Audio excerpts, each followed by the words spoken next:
What up, y'all? We're talking about DBQs tonight. I don't know how stressed we're feeling about DBQs. I'm gonna probably change this a little bit.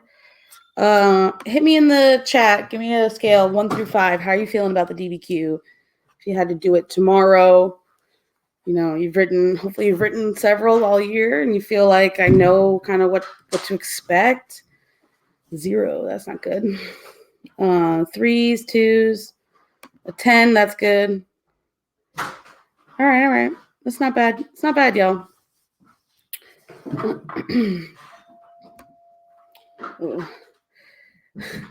All right, so we're gonna kind of really go through this with like a lot of questions.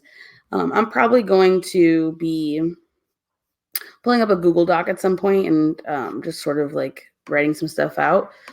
And then the other thing I wanted to share are slides that I used a few weeks ago. AP History, DBQ. So what I'd like you guys to do is really think. We're gonna kind of think through the whole DBQ process here and run through like strategies. But I'm really gonna spend a lot of time answering questions, so that that's really where the bulk of the time will be. Okay. One sec. My computer is frozen. Here we go. All right, so hit me in the question tab where it says ask a question. Think about all those like burning questions you have or specific things that you want to spend time on. You want to really clarify, understand. What are the rubric points that you're stressing out about the most?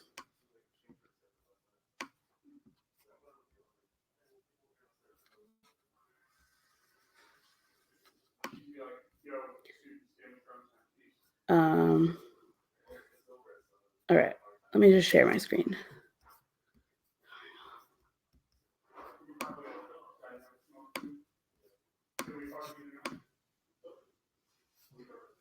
Okay. All right. All right, so there's really just like one big slide that I want to bring up on here. And then, like I said, I'm just going to spend most of my time answering your questions. So I just want to bring up kind of the DBQ rubric up here so we can kind of use this to go through it.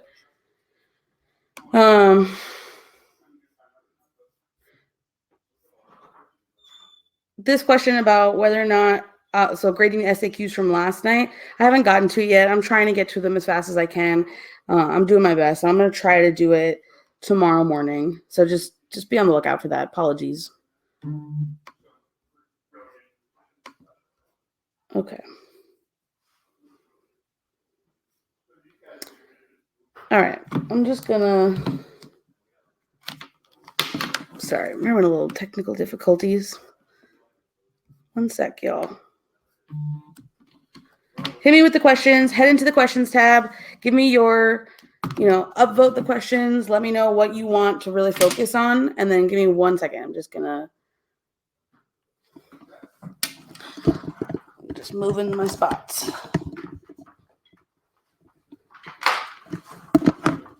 Okay.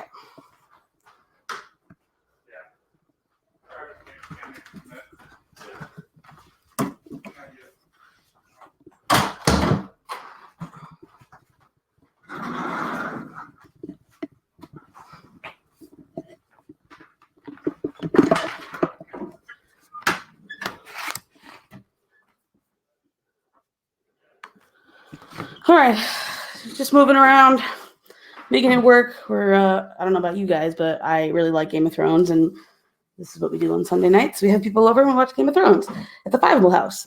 So, how many of you are going to go straight from this to a Game of Thrones and then back to studying? Me, yeah, literal mood. And then, so I just want to let you guys know I'm doing some practice mini Game of Fives trivia today. And so if you played just a few minutes ago, if you didn't, I'm going to play again around right before Game of Thrones, and then we'll play after. So just want to let you know. All right, let's cut through this. Let's kind of go through the rubrics, okay? So we'll go through the rubrics, and then I'll cut through like how you should strategize your your DBQ. How should you spend the time? What should you do first? So many different pieces. And yes, Arya is the best character, period. Rooting for her. All right, so the first point on the rubric is the thesis. The thing about the thesis is you have to make sure to actually answer the question, right? So you're posing an argument, and you should take a stance on that argument, and really just make sure that you relate it to the question, right? Like, don't kind of twist the words of the question to make it what you want. You need to make it what it's actually asking. All right, so let me see here about questions on thesis that you have here. Okay, this is sourcing. I'm going to get through all these questions for sure. And we'll get that one.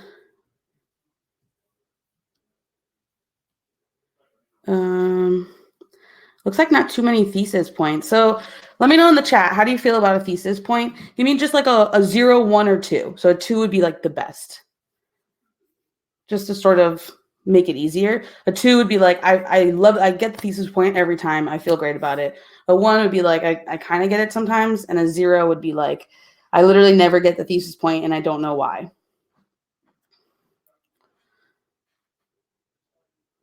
Okay.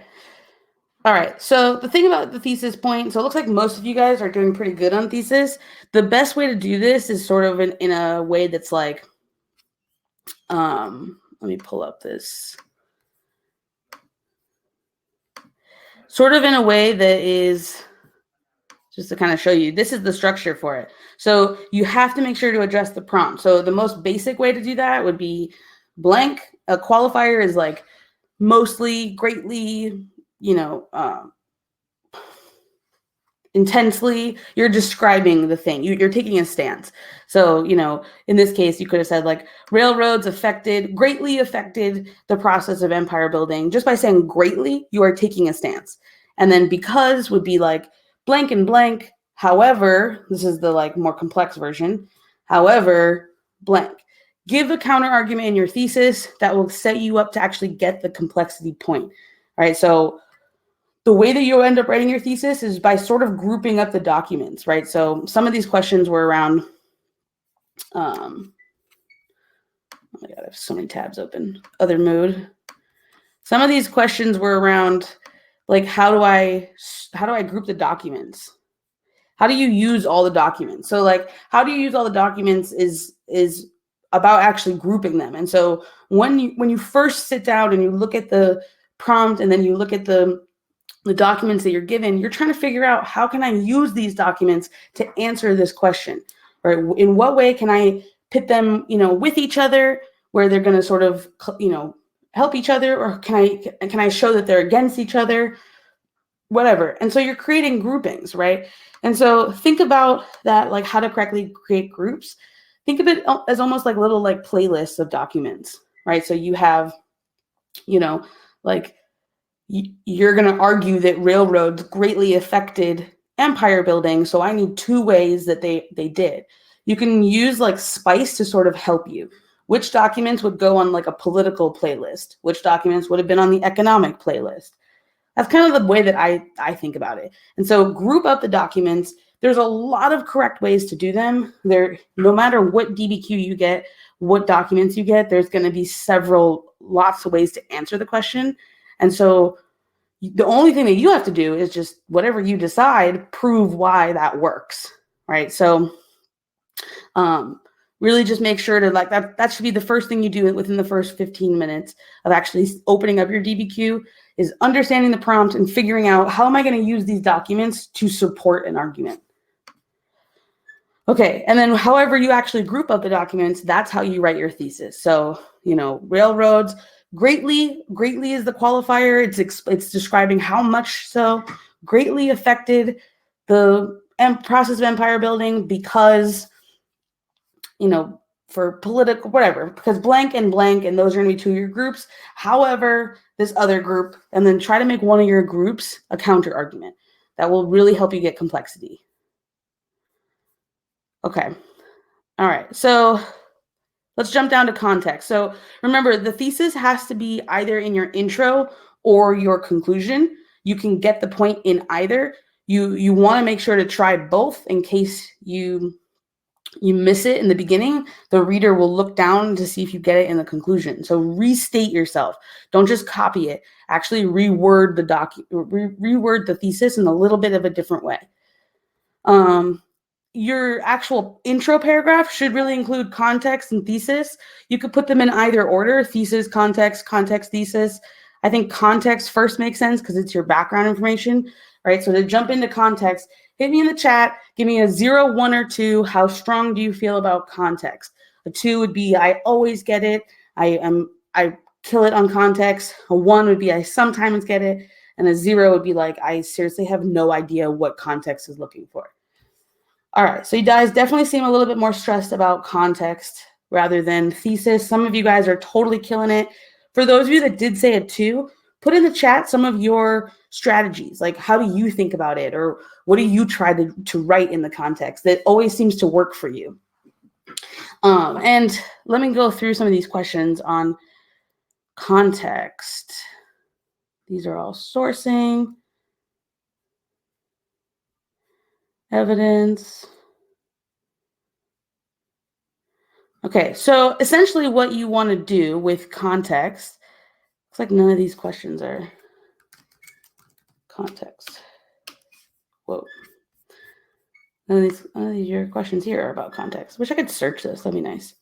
Okay, so the thing about context that you want to remember is that it's really like, think about in any, like we're using Game of Thrones. Think about if there were a Game of Thrones, it's just a little thing at the very beginning that just said like previously on Game of Thrones.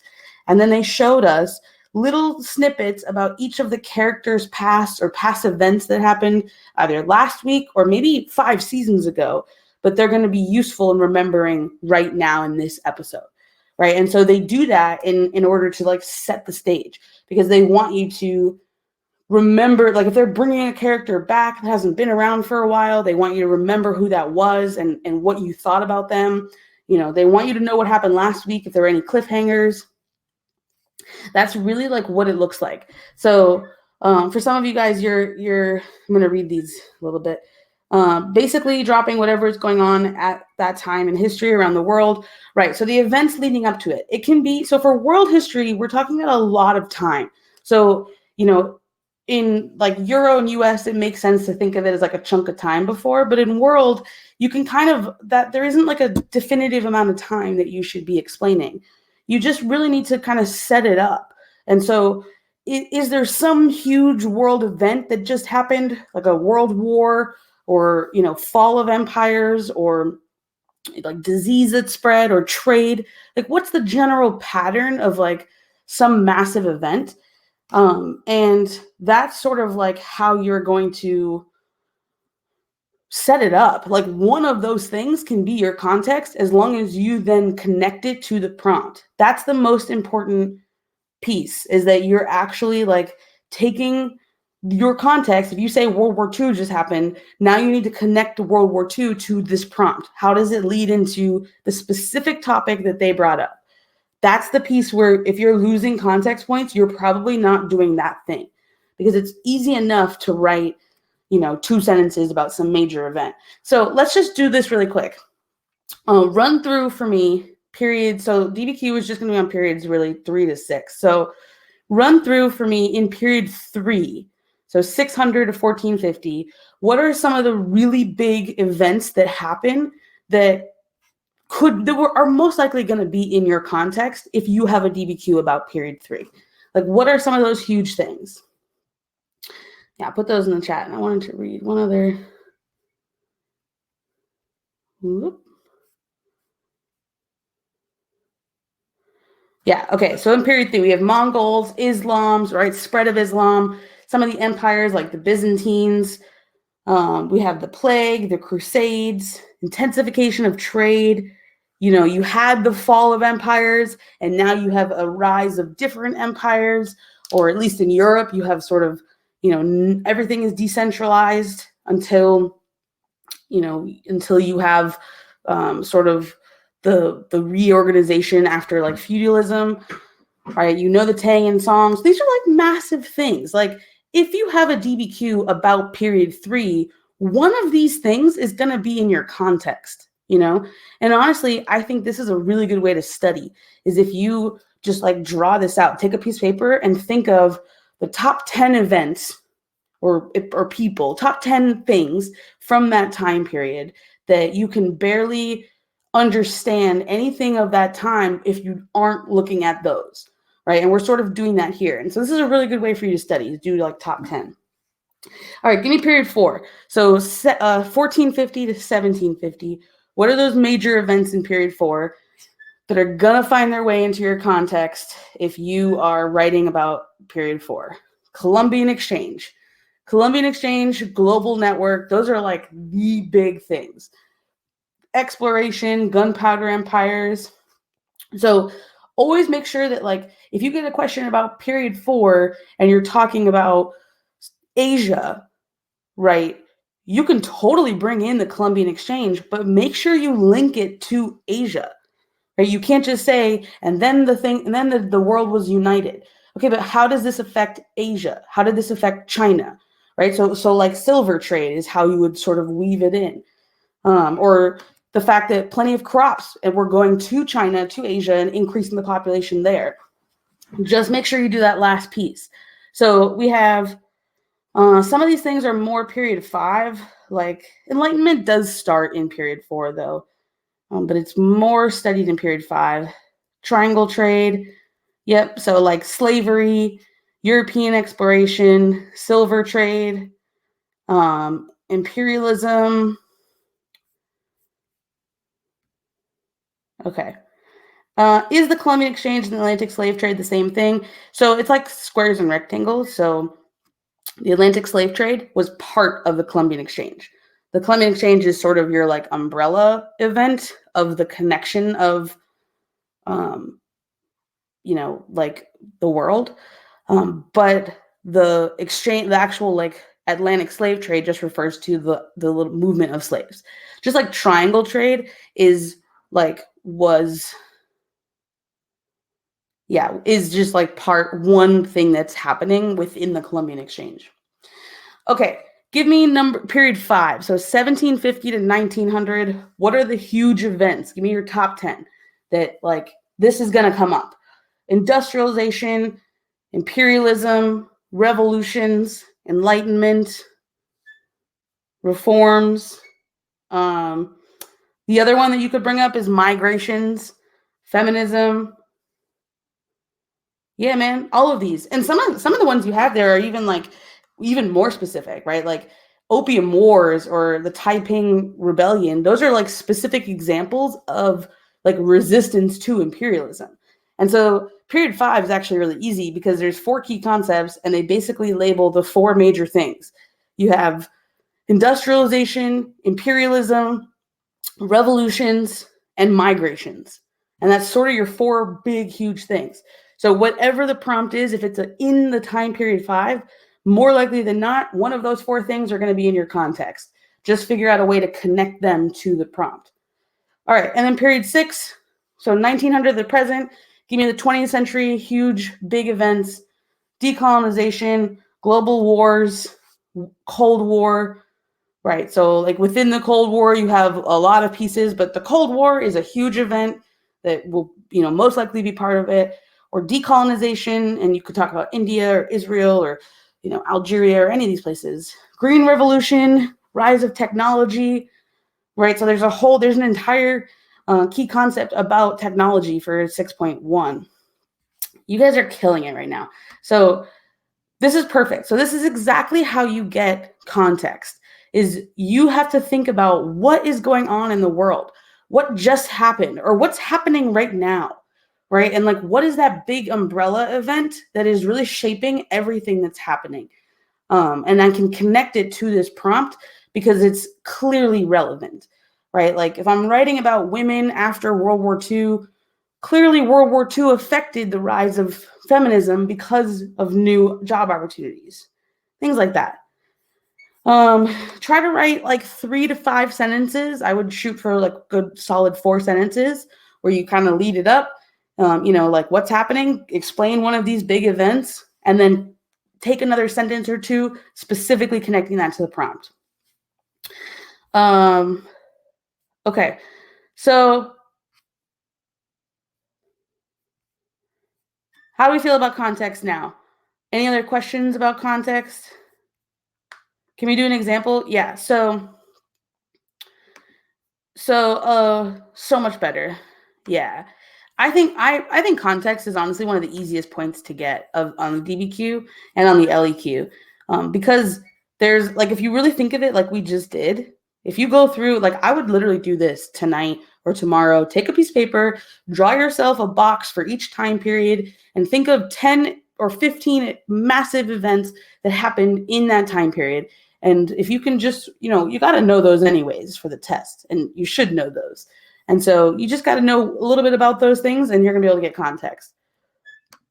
So an example of context would be, for example, this just really shows that, like, that connection. So this prompt from last year, this is kind of just talking about many important changes taking place in Afro-Eurasia. This was a time of great technological discovery, such as the telegraph as well. This was the time of industrialization. See, there you go, industrialization, where companies started to grow, and ideas about nationalism and enlightenment and imperialism. So they're just kind of listing there.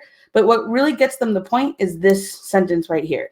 Alongside the telegraph, which they had just mentioned as being a thing that's happening, was another invention that was starting to shape the face of the world as we knew it, railroads. And then they literally take the topic of the DBQ and they put it right in there, so as the reader knows, this student knows what's going on in the world and knows how it relates to railroads. They have successfully set up contextualization, and they will get that point. So that's what that looks like. Dope. Okay, so if you, let's see. Should we write unneat so the grader skips over misspellings? No, write as neat as you can so that the grader can give you points for everything that you do correctly.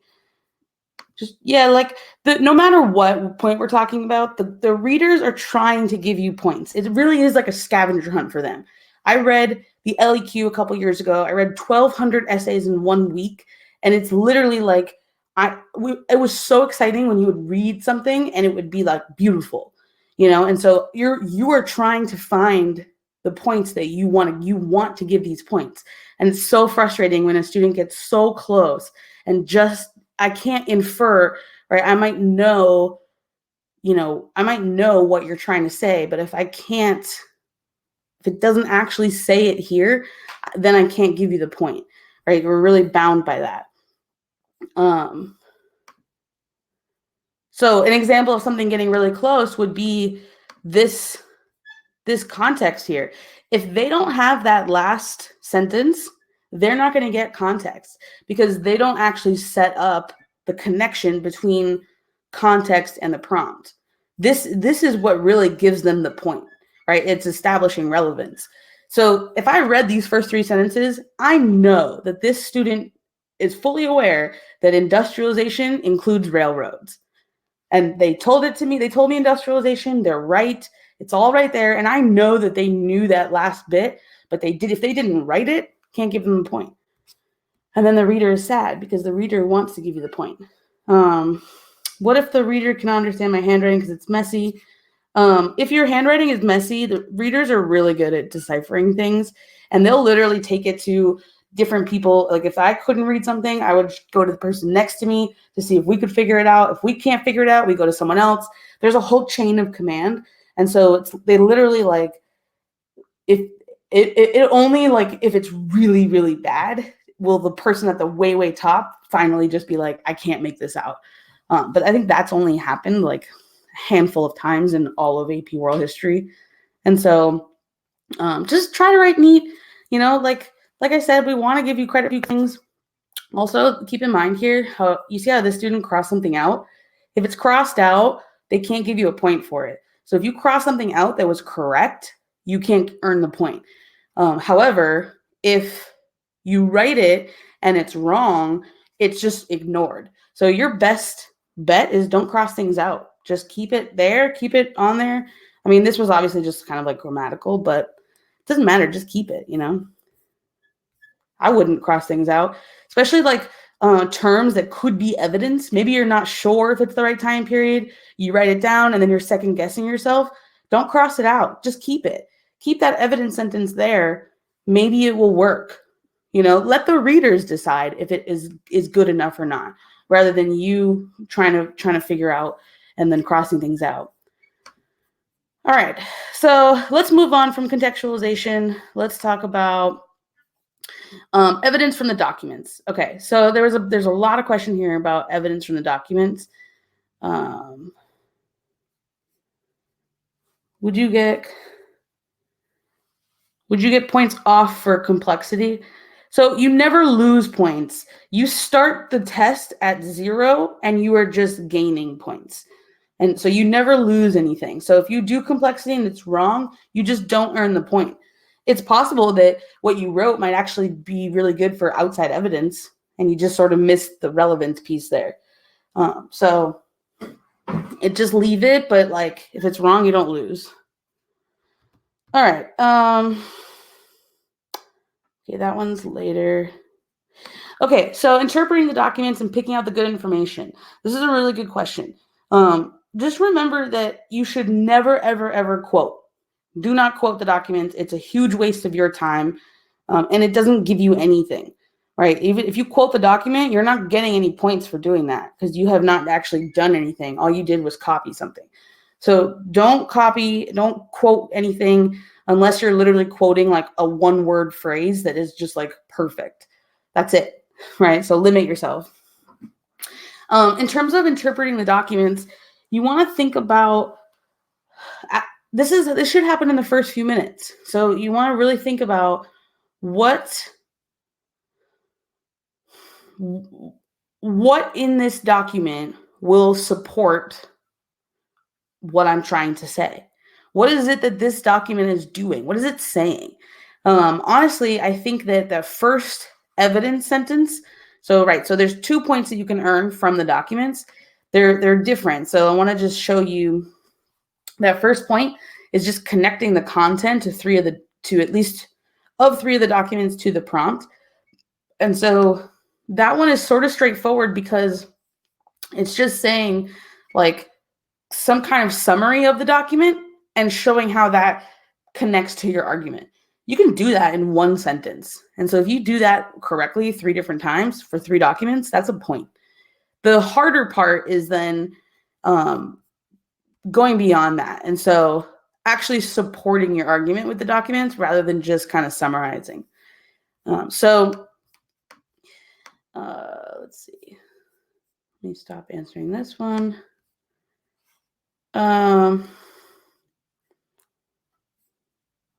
Sourcing is definitely where most of the questions are. Yeah, so actually bucketing of the documents.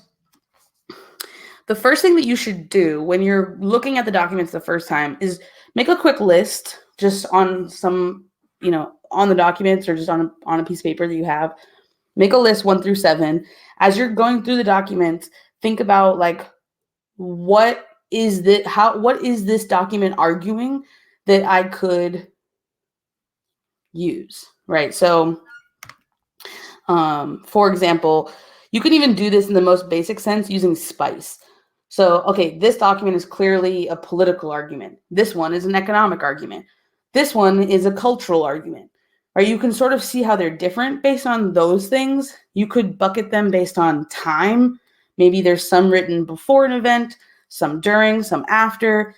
You could bucket them based on place. Maybe you're going to argue that railroads greatly affected empire building, and you're going to show Asia versus, Europe or whatever. And you could then bucket the documents based on place. You could bucket them based on people who are writing them, right? These could be from like government officials. These could be from historians. These could be from, I don't know, some sort of propaganda, something like that. Okay, so I want to show you an example of this. So we have This is what evidence from the documents looks like. To begin, railroads drastically altered the process of empire building. Okay, so in Afro-Eurasia economically. So you see how like their grouping was clearly the economic argument, right? So she's saying it did affect the process and it did so through an economic lens. And as she was going through the documents, she took note of which documents could have an economic argument. The economy and building a strong economy are majorly important factors to consider when building an empire, and railroads help facilitate this economic growth in new ways. That sentence is kind of a throwaway sentence, doesn't really say anything. You could have just skipped that. A good example of this is what this author, I don't know what it is, says in his memorandum to the Qing court in 1867. Right there, if you just put in parentheses 2, like this person said from document 2, extra words, you can just cite it in just the number 2. Here he explains, so notice that it's like a good example of this is this document. Okay, they haven't actually said anything from it yet, right? Then he explains that railroads are a huge process to build, ones that would be extremely beneficial in creating jobs for the poor. Okay, right there is where they have now given content from it that's connected to their argument. That would have earned them the first document, evidence from the documents point. Before this, poor people had trouble finding work, but because of railroads, many jobs opened up. That is what is now going beyond that. So this is what that looks like. Evidence from the documents. All right, let me ask you, so you guys are just talking about quoting. Don't quote, no quotes. I know you might be used to it in an English essay, and that, I mean, like normally you might include quotes and things, but honestly, for the most part, you shouldn't really be using quotes anyways. So just skip it. It's just a waste of your time. You just don't need to do it. So like you're in a time crunch. You don't need to do it. You can just explain the document rather than quoting it. All right. Okay, give me a number 0, 1, or 2 about how you feel about actually using evidence from the documents. Let's see how we are. Ones and 2s, y'all. That's not bad. Did that paragraph get the point? Yes. It got got a little tick mark towards the point. So remember, you have to have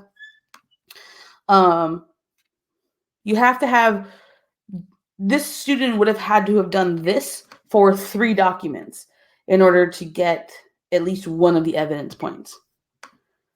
So, here, so basically what happens is they have a little chart that says like 1 through 6 or 1 through 7 for 7 documents. And, if I'm reading the DBQ, I'm looking for each document so I can just count them up. And so I see this one and I'm like, this is good. I'm going to check it off for counting towards both of the evidence points as a 1 and a 2. And because it would have gone towards the second evidence point as well. And so now they've used document 2. Now I'm looking in this essay for, use of evidence from at least 2 more documents, hopefully 5 more documents. Okay, so some questions here.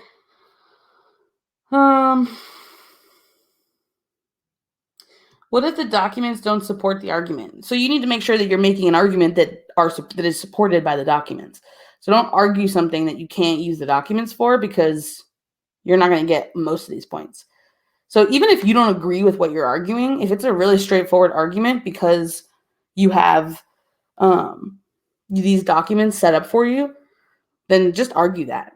And then the other piece, like Jillian just says, the counter argument. So the document itself could actually prove you wrong or be the opposite of what you're saying. Use it to however, this thing was also happening, but it was more relevant over here. Can you include a counter argument paragraph and get points? Yes. So when we talk about complexity in a few minutes, you're going to want to use a counter argument to get your complexity point, which is why you want you want to have a counter argument in your thesis. However, blank. You also want to weave it into every single paragraph. Whether if you're arguing economic, you can still say, maybe you give a reason why there was other things that increased economic productivity in this time period, more so than railroads. Add that in one sentence. And then I would put your third body paragraph as a counter argument. And that will then show, like, complexity you have to have throughout. It's not a one-time thing. So if you have it in your thesis and then you have it woven into each body paragraph and a full body paragraph of counter argument, you're in a good spot. Would you get evidence from docs too? Yeah. So, like, ideally, you can use 2 of the documents to support a counter argument. Put them in that last body paragraph, and that will help you earn that point. Can the counter argument also be somewhat placed towards the end? So if you have not talked about counter argument at all, and then you have a paragraph for it, you could get evidence points in that paragraph. You could get sourcing points in that paragraph. You could even get analysis, but you're probably not going to get complexity, because complexity has to be throughout. It's not something you can just throw in at the end. So if you are not writing a complex argument from the jump, then you're not going to get that point. That point is supposed to be the hardest. It is a very high bar. So they are not going to, like, bend the rules for you. Even if you have a really dope paragraph at the end, it's got to be throughout. So just make sure that you, like, weave it in. What if it's in the thesis and last body and not in the other bodies? It depends on how good it is there. I would say complexity equals counter arguments everywhere, but counter arguments everywhere that are supporting you, that are showing, like, wow, this student is really thinking beyond just the basics of this question.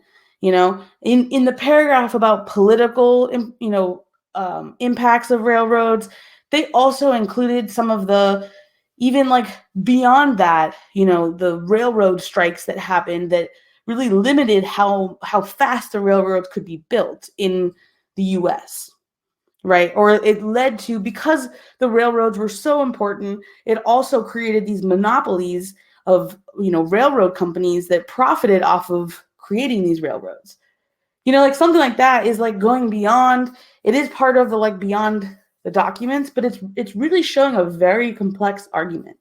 And that is what they're looking for. Okay. All right. So I think we've got evidence from the documents down as best as we can. Now, let me know how we're doing in the chat about evidence beyond the documents. How do you get that outside evidence point? Struggle City. Okay. I get it. Zeros. Just because I blank. All right. So the way you have to get the outside evidence point is very similar to how I just explained the counter argument. Think about something within each of your paragraphs that you could bring up as another example of what you're arguing or against what you're arguing, and use it as, like, there could have been a document about this, right? There could have been an entire document about it, but there wasn't, right? So you have to do this correctly once in your essay. You have to describe one piece of evidence not in the documents that is also different than your context. And so I would try this 3 times. Do it once in each body paragraph, so that if you don't get it right on the first shot or even the second shot, you got 3 chances to get it right. Right? So do more so that you have more chances. This is how it would look. Evidence beyond the documents. Okay, so if we go through this, the construction of these railways aids in the spread of communication and allows for pilgrimage to be taken for religious purposes. For example, the railways connecting to Mecca, document 3. All right, so now they're earning that point. Connecting to Mecca allow for Islamic peoples to reach Mecca, which has to be achieved because pilgrimage to Mecca is one of the 5 pillars of Islam, along with fasting during Ramadan, praying 5 times a day, and others, therefore making railways a necessary investment in the plans of empire building. There is no document in this DBQ about the 5 pillars of Islam. There is a document about the railways helping spread Islam because it helped connect people to Mecca so they could make their pilgrimage easier. And so this student says, I know that to the religion of Islam, that pilgrimage is one of the 5 pillars. And so by saying that, they're giving evidence beyond it, right? There could have been a document that was talking about the 5 pillars of Islam, and you could have had to make that connection. But there wasn't, and so they scooped this up. Are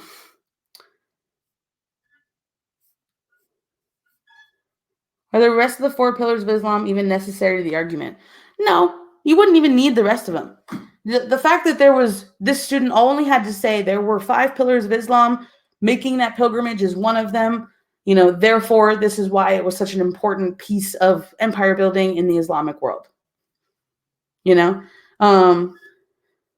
going to answer some of these questions here. Wasn't that before the time period of the railroads? Yeah, but it was still existing during the railroads and was affected by them, right? It's relevant. So the 5 pillars is just the foundational, tenets of Islam. And so Islam is created in the 600s, but Muslims today still use the 5 pillars to that's what the entire religion is really based off of. Or at least traditions for it. And so, let's see. So I'm stressing about getting the evidence when I don't, outside evidence, when I get a topic that I know nothing about. So, I mean, straight up, you got to know stuff about the topics to get, to do well on this.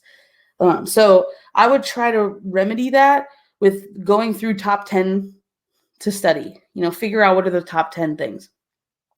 And then what you could do as you are making that sheet to sort of practice, I would then even make tiny little mind maps on there. So you might have industrialization and then connect a couple of keywords about industrialization. You might have imperialism, connect a couple of keywords about imperialism. You should be able to rattle off some really fast things. Hit me right now in the chat. What are some things that you can connect to imperialism? Some other not a country. Give me an event, a specific event, or a person or a concept.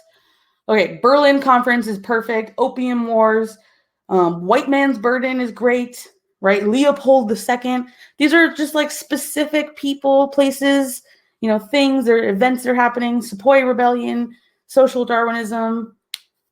Right. This is perfect, right? So this is how you do it. If the whole DBQ is going to fit into some larger topic, you are going to put it in your context. If you can think of these other types of things, if you're writing a paragraph about how railroads supported the economic, globalization of the world, then you're trying to think of okay, well, what are some other economic things that may have happened? And just like what you just did in the chat, right? Let's do another one. Let's do, trying to think of some, let's do some period. Let's do a period 3 one. Give me as many key terms as you can think of that connect with Indian Ocean trade. Dhows, lateen sail, junks, monsoons, Vasco da Gama. You guys are killing it. Compass, bulk goods. Yeah, this is perfect, right? So this is where just knowing key terms is everything. And these exact same key terms are going to get you evidence points in the LEQ. This is what gives you those points. It's those little pieces, If you're looking at the chat right now and you're like, how the heck am I going to learn all this by Thursday? Take a deep breath. You're not going to memorize every single thing by Thursday. So you're going to try to get as close as you can, right? So really take a, like, I'm not kidding you. If you're looking at this chat and you're like, how the heck am I going to do this? I feel like all these people know more than I do. You need to take a piece of paper tonight and you need to split it into 6 sections and write down the top 10 events for each time period. Big picture events. Pretty much the titles of your textbook chapters, you know, or like the titles of the headings. Like they're really, really big things. And then find 5 terms that connect to each of them. If you do that, now you have 10 times 6 times 5 is a lot. And then make a little Quizlet deck, you know, 10 times 6 times 5. It's 300 terms that you would know. What should we memorize the second before we enter the exam room? Nothing. Keep it in your brain, you know? Once you go into the exam room, I would just remember the like outline of the test or something. For the DBQ and LEQ, do they only use big concepts? I mean, everything is related to those big concepts. The DBQ could be on an entirely random event. There was a whole DBQ a few years ago on the, you clicked on answering. There was a whole DBQ on the Olympics. There was one on the reactions to the Spanish flu that happened after World War I. There was one about cricket and Muslim nationalism. There was one about like wealth and religion. I mean, I'm not gonna lie to you. It's likely that you open it up and you're like, what the heck? I studied these massive events because Amanda from Fiveable told me to, and now this is like so specific, and I don't even know what this event is. That's when you just like take a deep breath, because what they're doing, they're going to give you all the information you need to know about that specific topic in the documents. As long as you can see the years that you're in, which will be in the prompt, there'll be a year. You know, it'll say between these times or in this century. And then you're going to think back to those top 10 things that you did, right? You're doing 6 different, time periods, top 10 events. Then you're going to try to think, okay, what are the top 10 events that happened in that time period? And that's what you're really writing your essay about. Like, someone said, college board is a cult and they hate kids. I don't know if that's true, but yeah.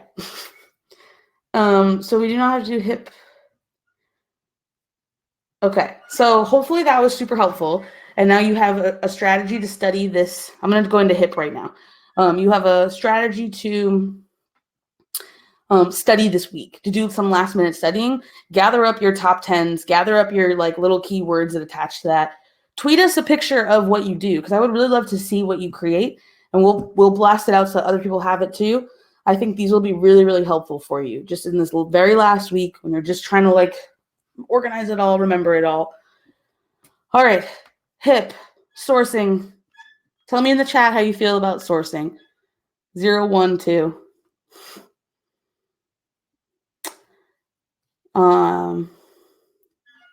Yeah, not so great. Most are not so good. Sourcing, question mark? Same. Okay, so the point of sourcing is that all of the documents are like, people have bias in the time period I'm living in as a woman, as a woman of color, as an entrepreneur, as a Jewish woman, as a 29-year-old, as a teacher, as I have bias because of those things, just like you do as well, because you are a student, of your age, in the region that you live, in the school that you're at, the type of student you are, your race, your religion, your ethnicity, your gender, the jobs that your parents have, I don't know, I'm thinking of like all these different things, the class that you are, like, you have bias because of all those different things. They're part of your identity. It's not a bad thing. It's just like part of what makes your opinions like make sense, And so like I can understand more about you and what you think and how you think and why you think those things because of like who you are. You're doing the same thing for the documents, right? So what you have to do for the documents is, for 3 of the documents, you have to correctly explain one of these things. Then they're giving you options where you're basically saying, like, this author would have said this because of blank, or in this time, it makes sense that this argument would have been posed because of blank. So let me show you like a couple of just quick examples. So they give you options here. You have to, it's 4 documents you have to do this correctly for. So you should do it for all of them because it's hard and you may not get it correct every time. And so you got to do it correctly 4 times, but you can do any combination of these. So you could do historical context for all 7 documents and get the point because you did it right 4 times. You could do some context, some purpose, some POV, some audience. It doesn't matter the combination. But let's just run through this really quick. So I want you to think about maybe even like, all right, so just from a like really basic standpoint. So if we look at like Fiveable Instagram, the last thing that we just posted, or if we go like this, we posted like a AP student starter pack. Okay, so if we run through this, what is the context for this post on Instagram? Well, it was posted, during the first week of AP exams. And so as a business supporting APs, they would have wanted to, create content that AP students would think was funny. There would be context. Audience. Okay, so obviously the AP student starter pack is geared towards students, right? So, Fiveable created the AP student starter pack for AP students so that they could, relate to Fiveable content and then go to the Fiveable website to see what else there was. Yeah. Or like, right. So, you might have, maybe they're specifically trying to reach procrastinators so that they come to the Cram sessions. And that would be that, that would be the purpose, right? So the intended audience are that the people who are going to look at this are students or possibly procrastinators because they're on Instagram, right? They're not necessarily studying. And that would be the audience of it. The purpose would be, Fiveable posted this because they want to entice more students to come to Cram sessions. Something like that, right? So that would be the purpose of it. The author's point of view, well, this was created by Claire. And maybe you could write like, you have, I mean, I'm not necessarily like calling you out. This is how this works, right? Like, why do we post things on Instagram? Why does Fiveable have an Instagram? Because students are on Instagram and it's a fun way to connect, right? I know that you're there. And so I want you to be scrolling and learning sometimes, right? Or to see something funny and then relate it to Instagram, related to Fiveable, right? So in terms of like author's point of view, right? It's like the teachers of Fiveable created this because they've seen so many students, in their experience of students stressing before the exams. These are the main pieces of main resources that we know students use. So they included those logos on the starter pack. So here's the beauty of this. You only have to do one of the HIPP things for any document. I just did all 4 for one document. And some of them seem like a little bit of a stretch, but none of them are too difficult. So if you think about, I don't know if that was helpful. Was running through Instagram helpful as an example? Because honestly, just think of all the documents as Instagram posts. Some of them would be terrible posts, because they're just text and they're boring. But think of it the same way. If this was being imagine that the author of that document was the person's, it was their Instagram account and they posted it. Why would they have posted this? What did they want? What was the context of that time? Yes, I can show you an example. So here's an example of this. Because the Ottoman Sultan had to approve the proposals mentioned in document 3, the report attempts to flatter the Sultan by emphasizing his supposed popularity among Muslims across the world and how the construction of a railroad from Damascus to Mecca would only increase that popularity. This is a very sophisticated sourcing.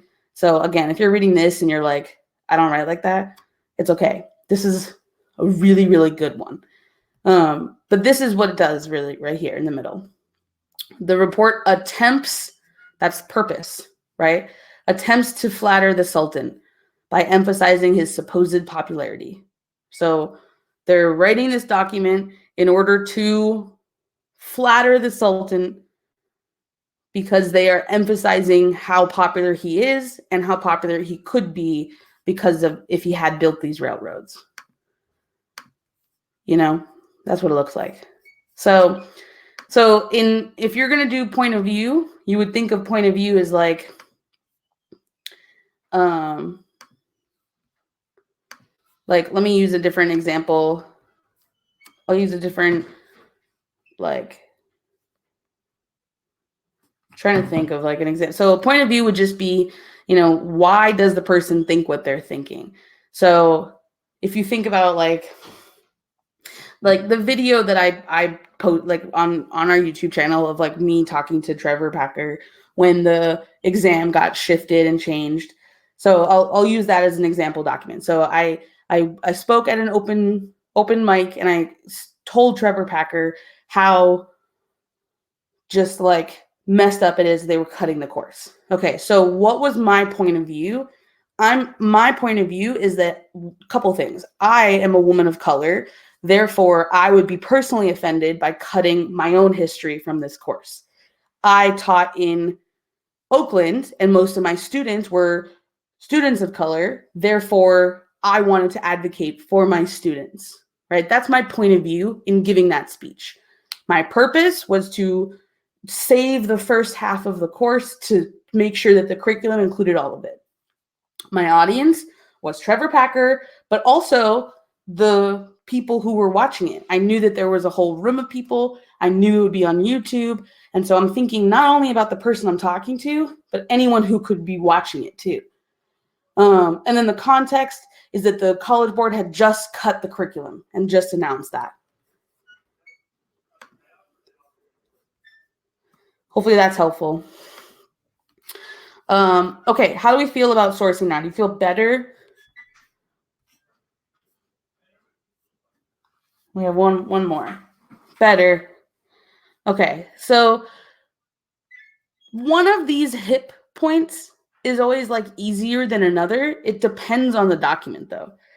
Personally, I think purpose is generally pretty easy depending on the document, but purpose is just like, why? What did they want? Somebody put this together. What do they want to happen because of it? I think that can be kind of easy to figure out. I think author's point of view could be difficult depending on who wrote it. There's some people who, like if the person who wrote it is poor or a woman, you can generally like just tie one of those things to their point of view. But just make sure that you not only say that like that because this person is a woman, they would have thought that thing. But, like why? Like you have to make sure to explain that. You can't just say because they're a woman, they would have thought this. Like because they're a woman, they would have had, they experience not having equal rights. They experience not being paid the same amount at work, things like that. They experience not having the right to vote, like whatever it is that you want to say about them being a woman. Okay, let's get into complexity. Complexity is the hardest point, all right? So this question of like, what is the best way to get the complexity point? Is it worth focusing on? I'm going to give you the best strategy, and my answer to that is you should try for all of the points. Don't just decide that this one is too hard. I'm going to just go for these 3. Go for all of them, and you'll have a better shot at getting more, right? So the best way I think of getting complexity is with the counterargument, because essentially what you have to say is, Just think of it as like the opposite. So if you're going to argue that something changed more than it stayed the same, then you should include some of the ways that it did stay the same. If you're going to argue that two things were more similar than they were different, then you need to also argue how they were also different. And so you can really, so like if it's compare contrast, you're just doing the opposite, right? So you're going to argue that something was more of something else, right? And so your counter argument is just the opposite, however. So if the question is around like evaluate the similarities between revolutions in, I don't know, America and Haiti. This is not going to be your question. But if that was the question, then, and you're going to say like the revolutions in America and Haiti were mostly similar because, X and Y. However, they were different because in America, blank, while in Haiti, blank. Yeah, I mean, I totally understand why teachers are kind of saying, forget complexity. If you get a 6 on the DBQ, you can still get a 5, so who cares? I totally get that, but I think it's worth going for. Like, when you really just think of it as a counter argument, it gets a lot easier. It's worth it to try it. And it gives you another body paragraph that's a lot easier because your third body paragraph is just about the opposite. And so, instead of just sort of giving up on it, you may as well do it.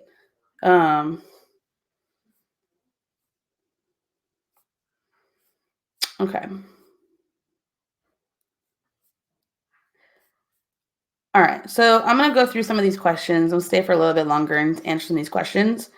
That's essentially that's the DBQ. So just really quick, this is how you should write it. Your intro paragraph is context and thesis. Then you have a body paragraph about one of your arguments. The French and the American Revolution were similar in that blank and blank. However, blank.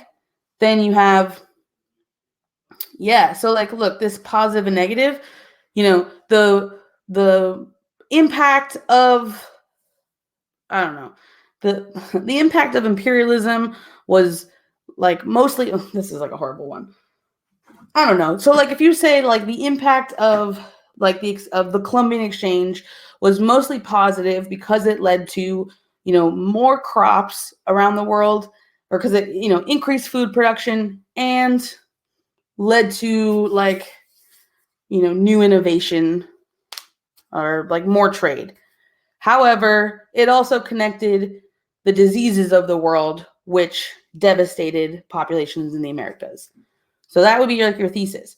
Then let's say your first paragraph would be about crops, right? So you have, there is a lot of crops that were being shared around the world. Here's this document that talks about these crops, this document that talks about these crops.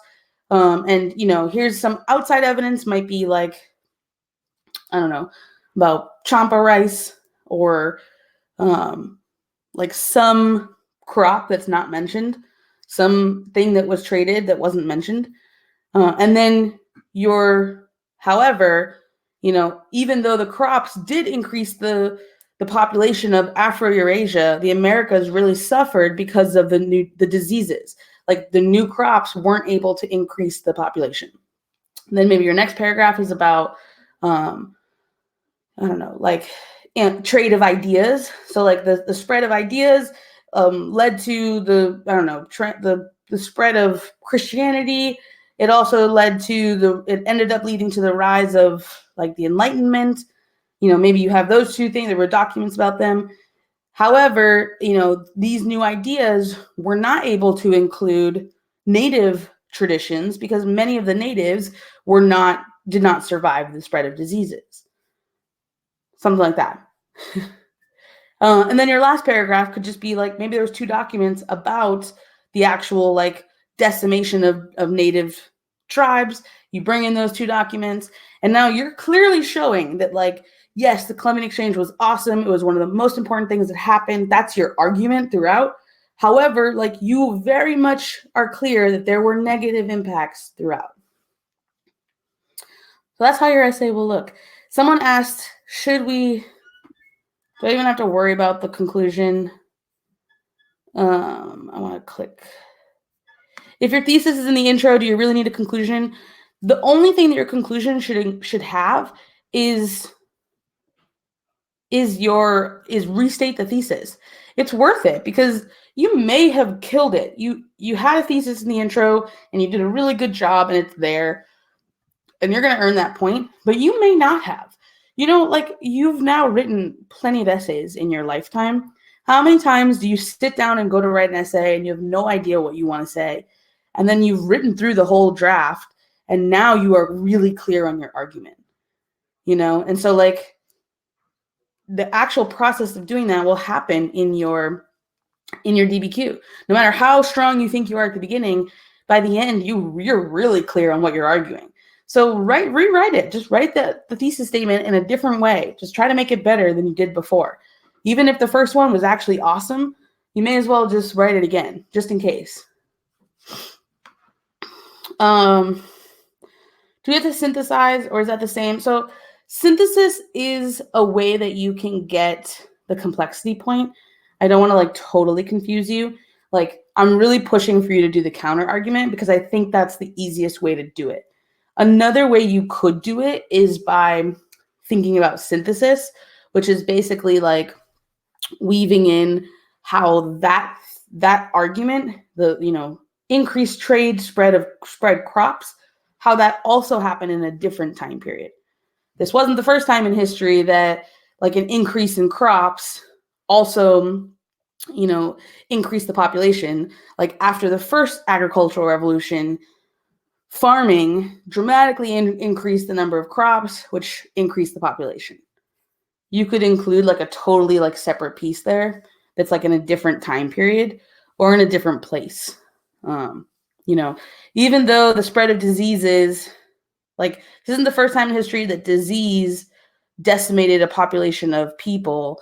And then you could talk about, like, Black Plague or, the Mongols spreading disease in the post-classical era.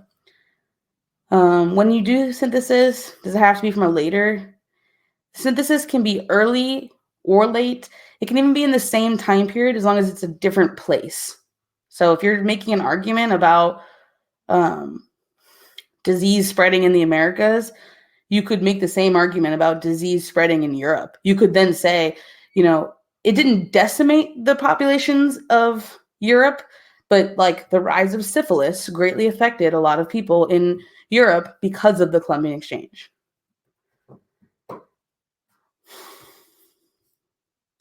All right.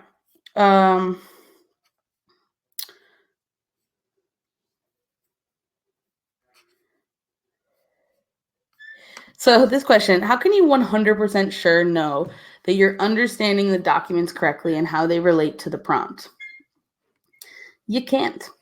I mean, like, straight up, like, you should be confident about what you're doing, as long as you are answering the question and you're posing an argument. This was positive, this was negative, this greatly affected it, this greatly caused it, this is very similar, it's very different. As long as you're arguing something, chances are you're going to be fine, because ultimately it's your ability to prove why your argument makes sense.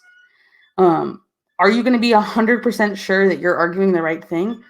You might not be. You might read through it and you might be like, okay, I have a really good idea for this, but I'm not 100% sure that this is going to work. Your best bet is to just dive all the way in. Just do it.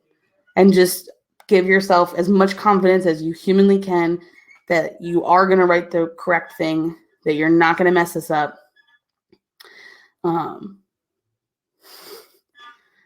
Exactly. YOLO. It's all the same thing with, like, anything you do, like, even in, like, Fiveable. Like, do I ever know 100% that something that I do with Fiveable is going to work, is going to be something that students like, is going to look good on our website, on our app? No. I've never done it before. I don't know 100%. And so I try to pull in as much information as I can, and I go with what I think is the best, and then I go 100% into it.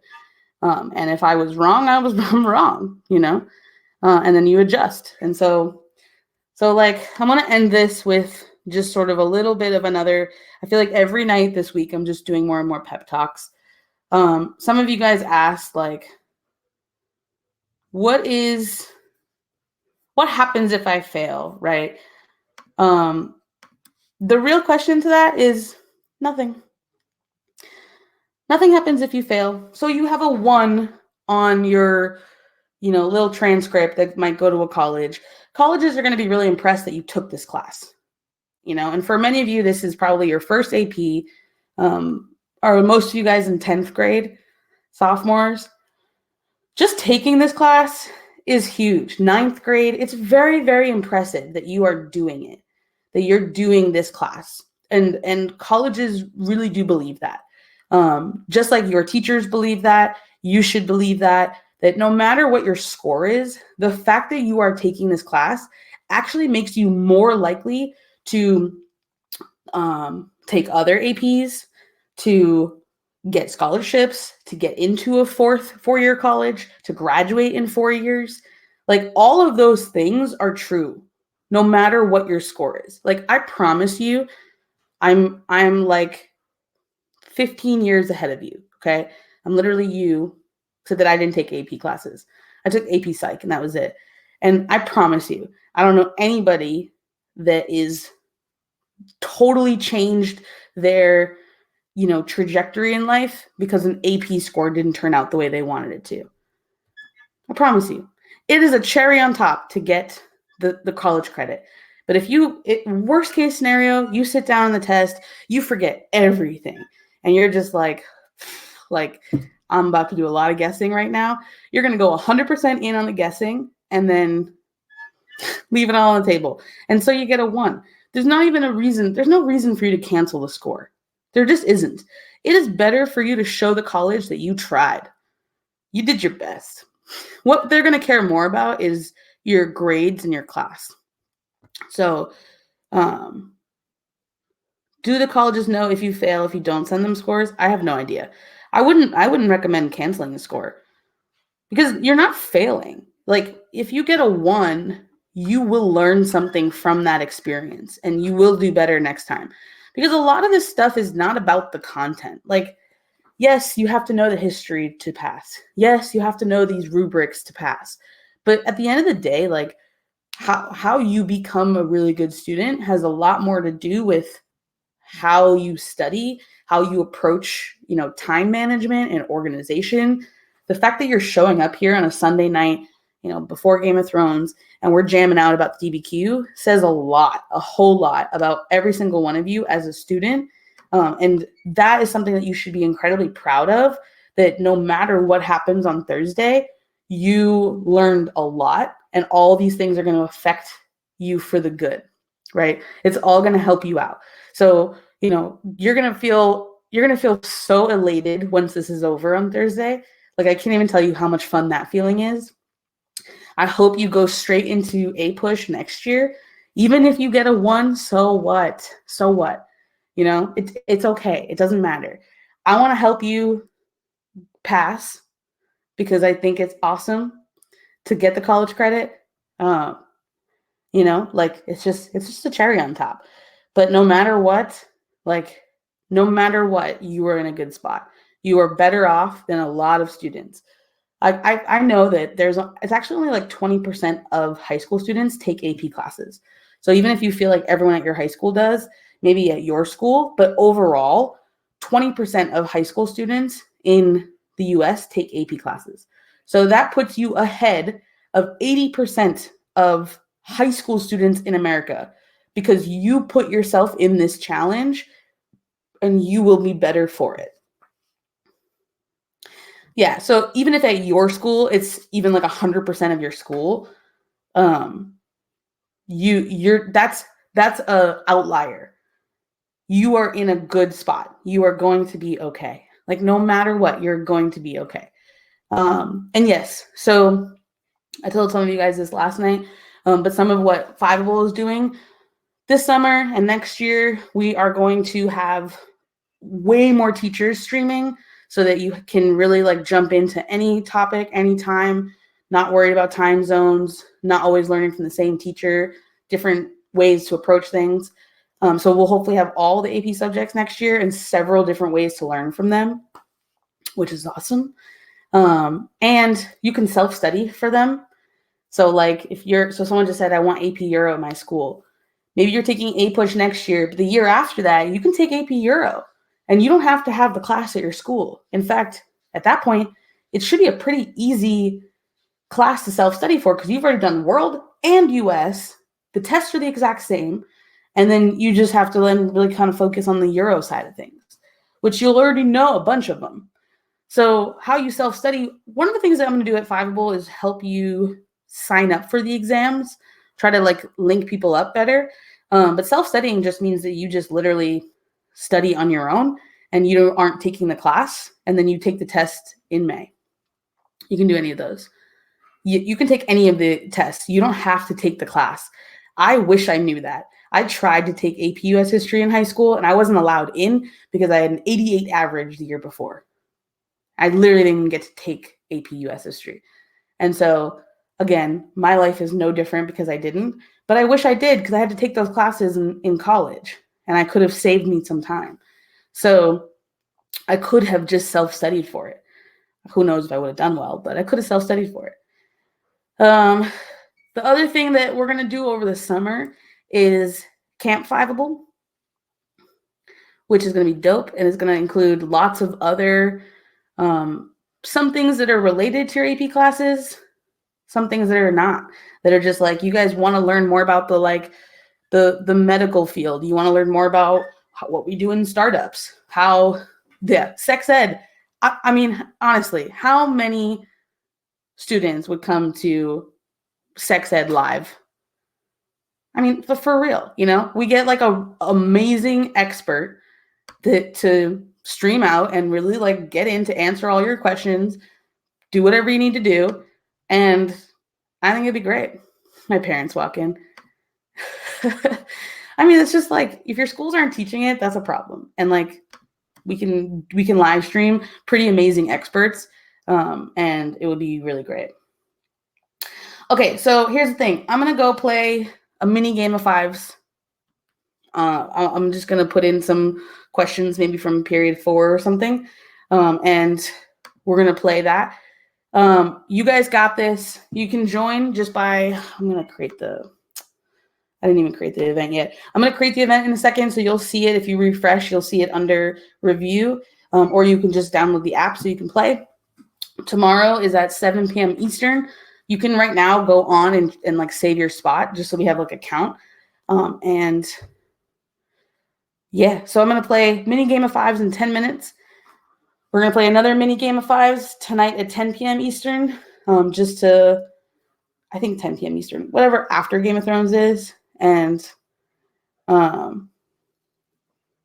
that's it, y'all. You got this. You're all in great spots, honestly. Don't even be worried about this. So take a break, come play Game of Fives with me, and then please let me know how the experience was. Were we able to, Madeline, you need to feel better. Go drink some water and go to bed early. Let me know if you have any feedback, but for better or worse, about what playing the game is like. Dope. See you guys later. Tomorrow night, we're talking about, tomorrow night I'm actually doing a 2-hour review after trivia, going through all of the content. And then we have LEQs and last minute questions throughout this week as well. Woo! All right. Yeah, tomorrow night we're going through everything with like possible questions from each time period, the big changes, the big continuities, the really big ideas. No, I have not graded your SAQs. I should have done it this morning. Didn't get to it. Yeah. The big trivia game is tomorrow night at 7 p.m. Eastern. I'm just going to play a mini one in 9 minutes just to test it out, just to give teachers a chance to kind of play. All right, y'all. See you later. Bye.